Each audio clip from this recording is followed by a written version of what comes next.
அன்பான சொந்தங்களுக்கு வணக்கமுங்க. எல்லாரும் எப்படி இருக்கீங்க? நல்லா இருக்கீங்களா? நம்ம சொந்தங்கள் நீங்கள் கேட்ட எக் பிரியாணி தாங்க நம்ம இந்த வீடியோவில் பார்க்க போகிறோம். அதுக்கு 1 டம்ளர் அரிசியை கல்லுப்பு போட்டு ஊற வச்சுக்கலாங்க. அதுக்கு தேவையான பொருட்கள் என்ன பார்த்தீங்கன்னா, எப்போவும் நம்ம பிரியாணி செய்கிற மாதிரி தாங்க. 2 பல்லாரி, பட்டை, கிராம்பு, ஏலக்காய், 1 கட்டை பூண்டு, கொஞ்சமாக இஞ்சி, 2 தக்காளி, நம்மளோட பிரியாணி மசாலா 2 ஸ்பூனுங்க. இது கூடவே வந்து பார்த்திங்க அப்படின்னா கொஞ்சமாக புதினா, மல்லி, இது கூடவே வந்து நம்ம கொஞ்சமாக முந்திரியும் எடுத்துக்கலாங்க.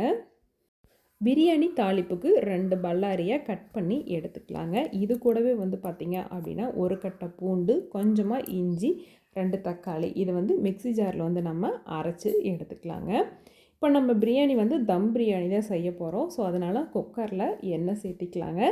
இதில் வந்து பார்த்திங்க அப்படின்னா கிராம்பு, ஏலக்காய், பட்டை 3ஐயும் சேர்த்திட்டு அது கூடவே வந்து நம்ம முந்திரியும் சேர்த்திக்கலாங்க. முந்திரி கொஞ்சமாக வந்து கலர் மாறட்டுங்க. கலர் மாறினதுக்கப்புறம் வந்து பார்த்திங்க அப்படின்னா நம்ம கட் பண்ணி வச்சுருக்கிற 2 பல்லாரியும் உள்ளே சேர்த்திக்கலாங்க. அரிசி வந்து ஊற வச்சுட்டு பிரியாணி செஞ்சீங்க அப்படின்னா அரிசி ஊறதுக்கும் பிரியாணி செய்கிறதுக்கும் கரெக்டாக இருக்குங்க. வெங்காயம் வதங்கினதுக்கப்புறம் இஞ்சி, பூண்டு, தக்காளி இது வந்து நம்ம அரைச்சி வச்சுருக்குறோம் இல்லைங்களா, அதை உள்ளே சேர்த்திக்கலாங்க. அது நல்லா வதங்கினதுக்கப்புறம் வந்து பிரியாணி மசாலா 2 ஸ்பூன் எடுத்து வச்சுருக்குறோம் இல்லைங்களா, அதையும் சேர்த்திக்கலாங்க. பிரியாணி மசாலாவிலே வந்து நம்ம தேவையான காரம் வந்து கொடுத்துருக்கோம். நீங்கள் பத்தல அப்படின்னா வேணால் நீங்கள் வரமிளகாத்தூளோ இல்லை பச்சை மிளகாய் அந்த மாதிரி நீங்கள் எது வேணாலும் சேர்த்திக்கலாங்க. மசாலா நல்லா ஆயிலில் வதங்கினதுக்கப்புறம் பார்த்திங்கன்னா இந்த டம்ளரில் 1 டம்ளர் அரிசி எடுத்துருக்காங்க. நீங்கள் குக்கரில் விசில் வர்ற மாதிரி இருந்தால் 1.5 டம்ளர் எடுத்துக்கோங்க. அப்படி இல்லை தம் பிரியாணி போடுற மாதிரி இருந்தால் இந்த டம்ளரில் 2 டம்ளர் தண்ணி எடுத்துக்கோங்க. தண்ணி நல்லா கொதி வந்ததுக்கப்புறமா வந்து நம்ம ஊற வச்சுருக்கிற அரிசி வந்து கழுவிட்டு உள்ளே சேர்த்திக்கலாங்க. இப்போ பிரியாணிக்குள்ளே வந்து பார்த்திங்க அப்படின்னா 2 ஸ்பூன் தயிர், அதே ஸ்பூனில் வந்து பார்த்திங்க அப்படின்னா 1 ஸ்பூன் அளவுக்கு தேங்காய் எண்ணெய் எடுத்துக்கலாங்க. கால்வாசி அளவுக்கு வந்து லெமன் ஜூஸ் வந்து எடுத்துக்கலாங்க. ரொம்ப வேணாம், பிரியாணி வந்து கொஞ்சம் புளிப்பு இருக்கிற மாதிரி இருக்கும்.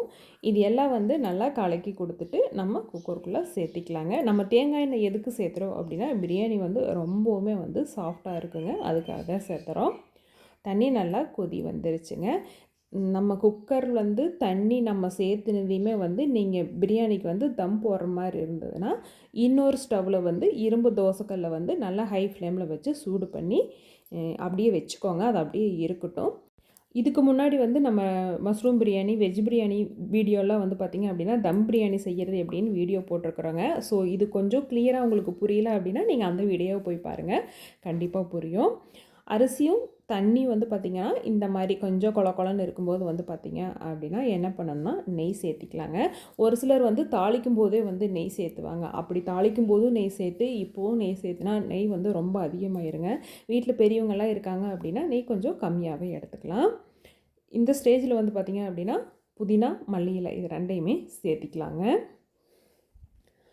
ஸ்டவ்வில் வந்து பார்த்திங்க அப்படின்னா தோசைக்கல், இரும்பு தோசைக்கல் வந்து ஹை ஃப்ளேமில் வந்து சூடேறி நல்லா கரெக்டான பக்குவத்தை இருக்குதுங்க. நம்ம குக்கர் எடுத்து ஸ்டவ் மேலே வச்சுட்டு மேலே மூடி வச்சுக்கலாங்க.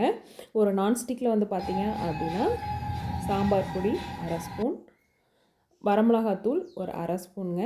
இது கூடவே வந்து பார்த்திங்க அப்படின்னா மஞ்சத்தூள் கொஞ்சமாக, இது கூடவே இந்த மசாலுக்கு தேவையான அளவு உப்பு சேர்த்திக்கலாங்க. இது எல்லாம் வந்து நல்லா கலந்து கொடுத்துட்டு நம்ம தோசை தவா ஃபுல்லாக, அதாவது நம்ம ஒரு 4 எக் 5 எக் எடுத்திருக்கோம் அப்படின்னா அந்த எக்கு வந்து லைட்டாக வந்து ரோஸ்ட் பண்ணி எடுக்கிற அளவுக்கு வந்து தோசைக்கல் ஃபுல்லாக வந்து நம்ம மசாலாவை பரப்பி கொடுத்துக்கோங்க. இன்றைக்கி நான் 4 எக் எடுத்து வேக வச்சு வச்சுருக்கேங்க. இந்த எக்கு வந்து நம்ம ஸ்டிச்சிங் நூல் இருக்குது இல்லைங்களா, இந்த மாதிரி எக்கை கட் பண்ணி பாருங்கள். நம்ம நார்மலாக வந்து கத்தியில் கட் பண்ணுறதை விட நூலில் இந்த மாதிரி கட் பண்ணிங்க அப்படின்னா எக்கு உடையாமல் அதனோட ரிசல்ட் வந்து நல்லா வருங்க. நம்மளோட மசால் வந்து நல்லா அந்த மசாலோட பச்சை வாசனை போனதுக்கப்புறம் வந்து எக்கு வந்து இந்த மாதிரி குப்பரை வந்து கமுத்தி வச்சுக்கோங்க. கை ஃப்ளேமில் வைக்காமல் சிம்லேயே வந்து வச்சுக்கோங்க. எக்கு பொரியருக்கு வந்து ஆயில் பத்தலை அப்படின்னா சைடில் நம்ம ஃபிஷ் ஃப்ரைக்கு நம்ம ஆயில் பத்தலை அப்படின்னா நம்ம சைடில் ஊற்றுவோம் இல்லைங்களா, அதே மாதிரி ஊற்றிக்கோங்க. லோ ஃப்ளேம்லேயே வச்சுக்கோங்க. ஹை ஃப்ளேமில் வச்சிங்க அப்படின்னா எக்கு வந்து ஹார்டாயிருங்க. கண்டிப்பாக இது நான்ஸ்டிக் தவாவில் தான் பொரிக்கணும். இரும்பு தோசைக்கல்லில் பொரிச்சிங்க அப்படின்னா எக்கு வந்து ரொம்பவும் ஹார்டாயிருங்க. இந்த சைடு பார்த்திங்கன்னா நம்ம பிரியாணிக்கு தம் போட்டு வச்சு கிட்டத்தட்ட வந்து பார்த்திங்க அப்படின்னா ஒரு 5 நிமிஷத்துலேருந்து 7 நிமிஷம் வரைக்கும் ஹை ஃப்ளேமில் இருந்ததை சிம் ஃப்ளேமில் இப்போ வச்சுக்கோங்க. இது சிம் ஃப்ளேமில் இருக்கட்டுங்க. இப்போ நம்ம எக்கு வந்து ரோஸ்ட் ஆகிட்டே இருக்கும். அடி பிடிக்கல பார்த்தீங்களா எப்படி இருக்குதுன்ட்டு பிரியாணி. சூப்பராக இருக்குங்க. நீங்கள் ஒன்ஸ் வந்து தம் பிரியாணி செஞ்சு பழகிட்டீங்க அப்படின்னா குக்கரில் விசில் விட்டு சாப்பிட்ற பிரியாணி உங்களுக்கு பிடிக்கவே பிடிக்காதுங்க. அதுவும் நம்ம பிரியாணி மசாலா யூஸ் பண்ணி செஞ்சீங்க அப்படின்னா கண்டிப்பாக நீங்கள் பிரியாணிக்கு அடிமையாயிருவீங்க.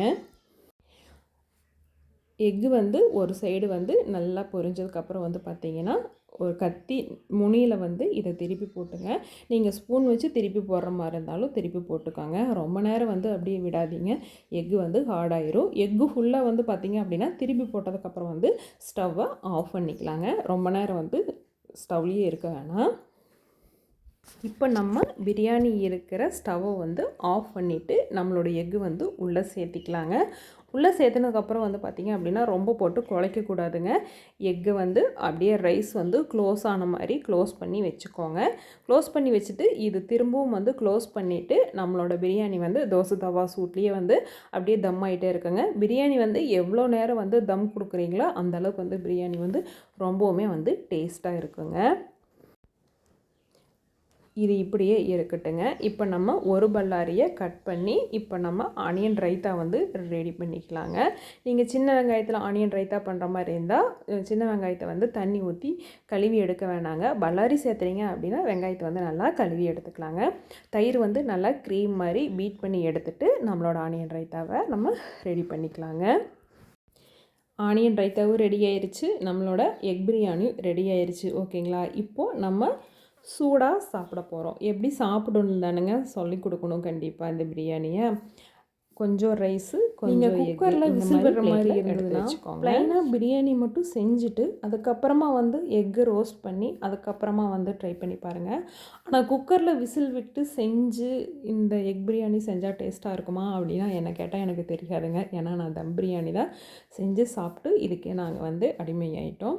இது எப்படி சாப்பிடணும்னா கொஞ்சம் பிரியாணி, கொஞ்சமாக எக், இது கூட வந்து பார்த்திங்க அப்படின்னா ஆனியன் ரைத்தா வச்சு ஒவ்வொரு வாய் சாப்பாட்டுக்கும் இந்த மாதிரி வந்து சாப்பிட்டு பாருங்கள். நம்ம அன்பான சொந்தங்கள் நீங்கள் கண்டிப்பாக பிரியாணி ட்ரை பண்ணி நம்ம சேனலில் வந்துருச்சுங்க. மறுபடியும் இன்னொரு வீடியோவில் சந்திக்கலாம்.